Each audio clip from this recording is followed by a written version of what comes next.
You are listening to the Mobile Payments Today podcast. Today's podcast is sponsored by the Bank Customer Experience Summit, providing bank executives with powerful insights on trends and innovative technologies that are transforming financial institutions and helping them to capture the next generation of consumers. Register now at bankcustomerexperience.com.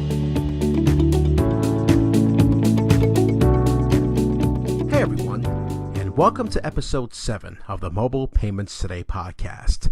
I am your host and the editor of Mobile Payments Today, Will Hernandez.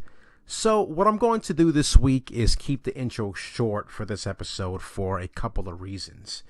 Instead of having an editor segment this week, I thought it would be a good idea to recap our Connect Mobile CX Summit from last week in Chicago. And I basically reviewed a couple of trending news items with this week's guest, and that is Jordan McKee from 451 Research. We discussed the current situation with Kroger and Visa, as well as Costco accepting contactless payments, but with a catch that is unique to that brand. So stick around for that chat, and I'll be right back after this quick break. Millennials and other digitally minded consumers are forcing financial institutions to rethink the way they do business. These customers want to bank when and how it suits them. The Bank Customer Experience will provide bank executives with powerful insights on trends and innovative technologies that are transforming financial institutions and helping them to capture the next generation of consumers. Register now at bankcustomerexperience.com.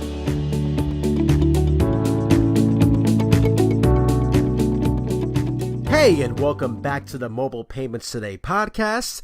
I am here with my guest this week, and that is Jordan McKee. He is the Research Director for Customer Experience and Commerce at 451 Research. And Jordan, thanks for joining us this week. I appreciate it. Thanks for having me, Will. You had posted a photo last month on Twitter, and I thought it was really interesting because it kind of showed 10 different tablets that this restaurant, the sushi restaurant, was using in the DC area, that they were being used for order ahead. And I thought it was an amazing photo.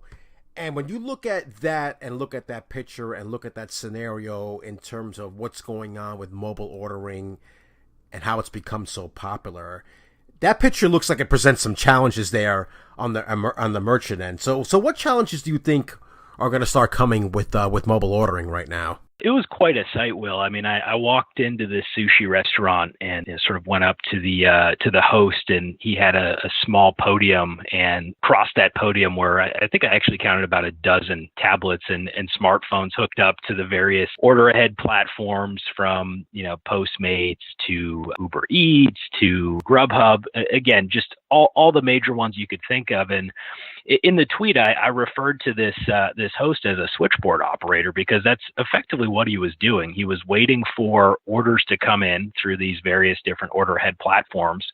He was manually then entering those orders into the point of sale system and then generating a ticket for the kitchen. So from an operational standpoint, order ahead is starting to create some real challenges. Again, having to have a dedicated employee just to monitor incoming orders and then repopulate them into the point of sale system is no small task, especially during a busy time. Think about kind of the evening rush hour for a restaurant. And then beyond that, right? I mean, think about the process of having to update your menu across multiple platforms. If you're hooked into a dozen or so order ahead services, you need to make sure your menu is updated across each and every one of them. You need to manage delivery drivers. If you have a customer that calls in and wants to know where their food is, and you've got to sort of track down, okay, where did this order actually come in from? And then where is that driver that's supposed to be delivering it? So there's some real challenges from an operational standpoint. And then kind of drilling down into the aspect that I think is most interesting in the payments world is just the challenges that this will create from a reconciliation standpoint. I mean, it's a nightmare for a bookkeeper to start to manage all of these payouts, right, from the different order ahead platforms, and ensure that they're accurately recorded in the books. You're getting payouts again from all sorts of different processors, more than likely. So it's a really messy payment situation. And I guess it kind of speaks to just the the challenge that you see in the point of sale space right now, where there are all of these new up and coming startups that are providing, restaurant focused services, but they haven't focused on integrating into existing point of sale environments. And so you're left again with that scenario I mentioned, where you have to have an employee that's effectively taking orders that are coming in and then repopulating them into the point of sale system. There are very few order ahead platforms out there that have done a good job kind of integrating into the big point of sale systems out there. So it's just a really fragmented and messy environment at the moment. I want to stick with the merchant theme here and move on to something that it's been discussed a lot in this summer, really the past couple of weeks, and that's that whole thing with Kroger and Visa. Basically, it's over interchange fees. I don't think anybody's kidding themselves there when we talk about this particular topic, and this is something that's been happening for a long time, for longer than you and I have been covering the business, just in terms of what happens between the retailers and the card networks over interchange fees. And my question to you is this particular one any different than what we've seen in the past? And do you think this will change anything between the retailers and the card networks going forward? Yeah, it's certainly an interesting development, and you're right. It's not dissimilar to some of the events that we've seen in the past as it relates to large merchants trying to flex their muscle to push back against the cost of acceptance. It points to a real challenge in the space, and this is an area that we did a bit of survey work around earlier this year, where effectively we went out and knocked on the doors of a bunch of different retailers and kind of targeted the treasury function within the retailer. And we asked about challenges that are facing their organization when it comes to accepting payments. And we asked about things like, decreasing fraud and chargebacks, upgrading your software, integrating new payment options, a whole host of different things. And the number one challenge was lowering payment acceptance costs and fees. Over half of respondents that we surveyed pointed to the fact that they want to push back against the cost of acceptance. And, look, I think the challenge is that retailers for many, many years have always looked at payments as a cost of doing business, right? They're a cost center, in some ways a commodity. They're something that eats up margin. So there's always going to be this interesting dichotomy between the payments providers and the retailers around the cost of acceptance. And I think this move by Kroger is an interesting one in the sense that they used a smaller chain that they own as almost a pawn, right? Because the smaller chain is associated with the broader Kroger organization. It got a lot of media attention. Kroger is a very big business, over 120 billion in revenue last year. So it's no small sum of money when you look at the broader Kroger organization. But it was interesting that they used a smaller chain, as kind of this pawn to push the narrative around the cost of acceptance. I think what we'll see increasingly is merchants kind of taking this stuff into their own hands. And if they don't get any sort of, relief from their acquiring partners and the networks and so forth, they're going to increasingly push full steam ahead and kind of creating their own branded payment experiences, not dissimilar to what we've seen Starbucks do and what we've seen, many different quick service restaurants do, where, effectively they will incentivize the customer to directly link their bank account, to this application to make payments in stores and completely sidestep the network. So I think what you will see over the next few years is retailers getting really strategic around kind of how they're architecting their payment strategies and taking some steps to, kind of go around the networks where they can. So it'll be an interesting area to watch. And I think, with the onset of mobile and the increasing comfort around using apps in store, there's a real chance that that this could start to eat into some of the volume that the networks see. So we saw Kroger do kind of one thing with Visa, and now one of the big things that came out this past week was Costco and its decision to accept contactless payments. And I thought you brought up a good point on Twitter about the fact that Costco had this co-branded Visa card a couple of years ago, whatever it was, and it was contactless, but now it's just supporting contactless, and obviously with the Pays, Apple Pay, Samsung Pay, and Google Pay. Why do you think this is happening now? Why now is Costco saying, okay, we're going to accept contactless? And there is a caveat for people who don't know. It's only Visa, since they have this special relationship with with Visa with card acceptance. So give me an idea. What do you see going on there right now with the whole Costco thing? Yeah, I mean, I'll be honest. I was surprised that they waited this long, given to your point that, over 2 years ago now, they started issuing a dual interface co-branded card that would allow you to tap and pay on the terminal for transactions. It's no small cost to issue a dual interface card. In some cases, it's going to be about twice the cost of just issuing a contact only EMV card. So they paid a fair amount of money. They made a fairly significant investment in the payment side of contactless, and then they waited 2 years to start actually accepting it in store. So I found that to be a bit odd.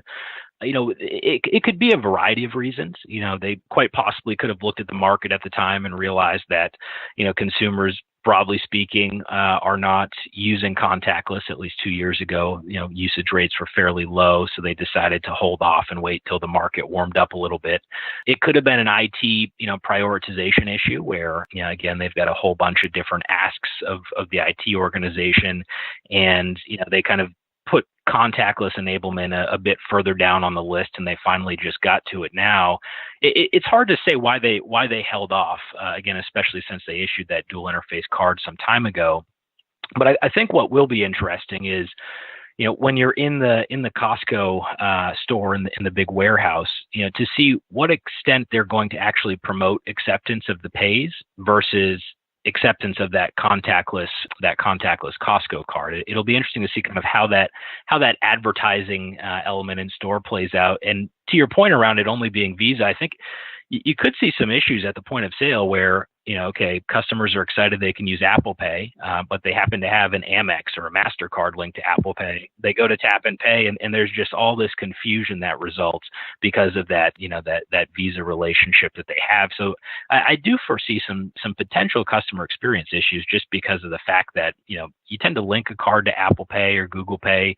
You might not even remember which one it is. You just sort of tap your phone and it's second nature. And if it's not a Visa card, you're going to have some awkward moments at the point of sale. And that probably will start to happen in the not so distant future. Jordan, one last question here before I let you go. You were quoted in a USA Today article earlier this month about mobile payments adoption and how it's basically stalled here in the U.S. And obviously, this is a topic that we talk about here again and again, just on whether it's the publication Mobile Payments Today or other outlets. What do you think right now as we stand? We're almost into the latter half of 2018.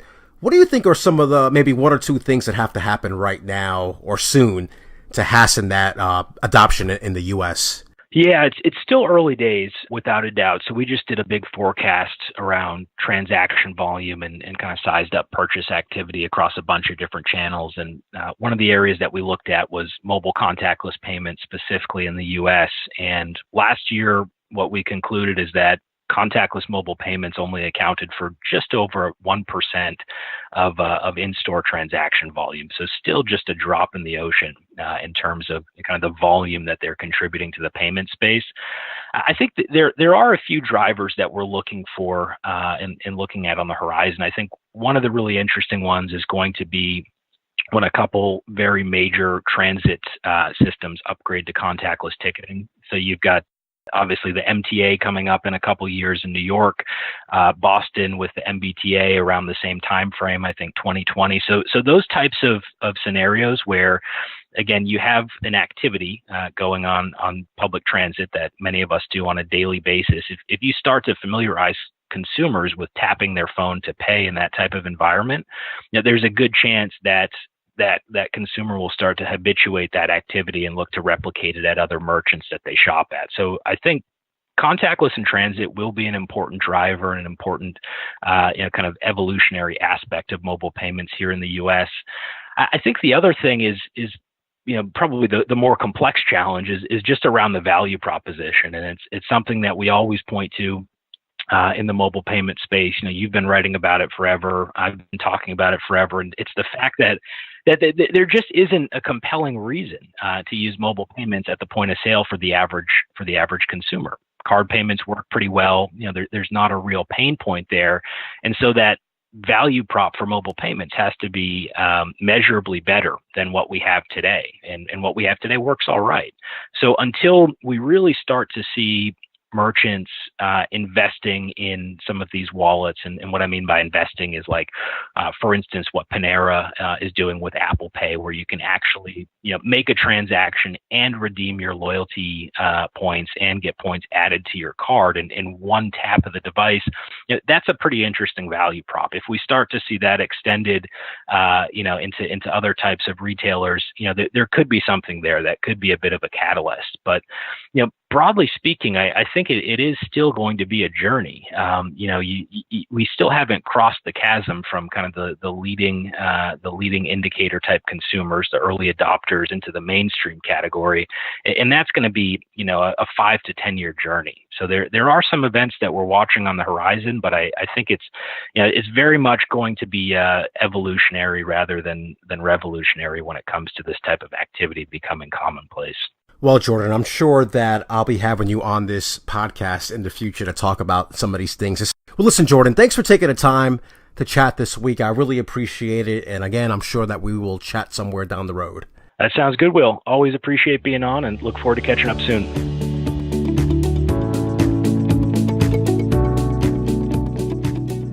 So as I mentioned in the opener, I wanted to do a quick recap of Networld Media Group's Connect Mobile CX Summit, which took place last week in Chicago. One of the overriding themes from this year's event was an emphasis on design, whether it's a mobile app, a loyalty program, or delivery options. That was something that kept on coming up consistently, making sure you have the right experience for a consumer, whether it was, again, a mobile app, that loyalty program, or delivery options. And one thing I thought that was kind of surprising about this year's show was that I didn't hear much about Amazon Go, and it wasn't mentioned in any of the keynotes or in the sessions I attended. Now, I didn't attend every single session since I moderated one and was on a panelist on another, and there were other sessions going on as I was sitting in one session. So Amazon Go might have been mentioned elsewhere, but it didn't happen on my watch, and I'm not sure exactly what that means. People are still talking about Amazon Go, but I think we're at a point where retailers realize that they have to worry about what they have and innovate in other ways. One panel I found particularly interesting was the one on how delivery is having an impact on the restaurant business, and the mobile aspect of that is fascinating and something to keep an eye on if you're a restaurant. And the reason I think it's fascinating is because a restaurant basically loses its branding when it's on a third-party platform like a Postmates or an Uber Eats or a Grubhub. But as one executive said, you need to be on those platforms in order to raise brand awareness for your restaurant. Michelle Adams, who was the senior brand manager for Freshii, said it best when she said during a panel that if you're not located on these digital food courts, as she calls them, then you're missing out. As I mentioned earlier, I was on a couple of panels, one about loyalty and one about mobile payments, and these two go hand in hand as far as I'm concerned. And the biggest thing that came out of those two panels is that merchants are constantly experimenting with what's the best experience, particularly with loyalty. What's going to basically drive consumers to stay engaged? And as far as mobile payments is concerned, I just get the sense that most retailers are more than fine with accepting almost anything, particularly the pays. And some have showed some good success with their own platforms, like Starbucks and a Walmart and others that are out there. But one thing to keep an eye on is Alipay and WeChat, and that's something that I've mentioned before on the podcast. Those two companies continue to make deals with North American merchants for acceptance since Chinese tourists travel so well. And if you missed it last week, Mall of America just made a deal with Sitcon, which is a company based in California that is helping merchants with the acceptance of both Alipay and WeChat. Again, something to keep an eye on because we're seeing that out there more and more. So that's going to do it for this week's episode. Again, I just wanted to provide a quick recap of what we saw at Connect last week. And if you're on mobile payments today, I will be providing coverage as the week goes on. There's already 3 articles up there about the show, and I'm assuming there'll be about 3 to 4 more once all is said and done.